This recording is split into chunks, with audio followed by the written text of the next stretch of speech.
Hello guys, prepare tayo ng paggawa ng paano kumuha ng tosino. Una ay maghiwa tayo ng manipis na laman.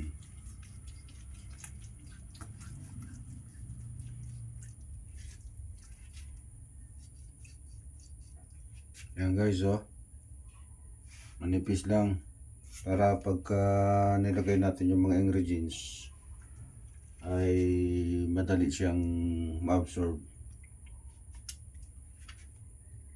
Ang kailangan lang nito ay Sprite. Yun, estimatein nyo na lang yung paglagay at kunting asukal, mga 2 kutsarita, depende sa dami, at kunting asin. Yun, pineapple chunk para first class ang inyong tosino.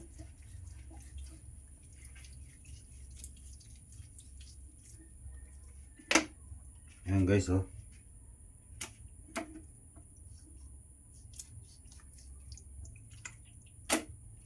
at pagkatapos nung lagyan ng mga ingredients, pasok nyo sa rip, palamigin nyo ng mga 2 araw. At kung gusto nyo ng prituin at takam na kayong kumain ng tosino, pwede naman kahit 1 araw lang magdamag, makababad, pasok na sa laman yung mga ingredients. Malalasahan nyo ng masarap na masarap. Yan guys,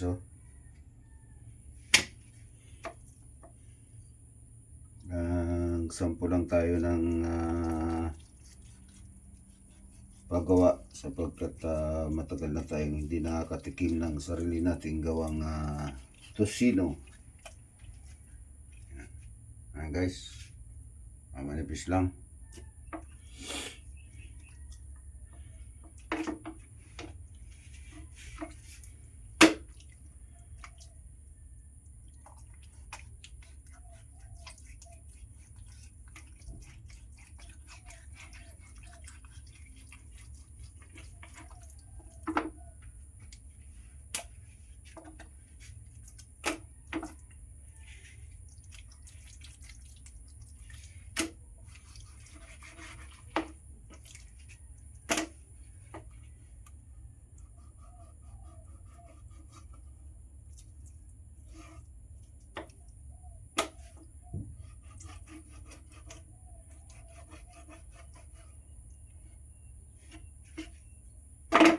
Guys,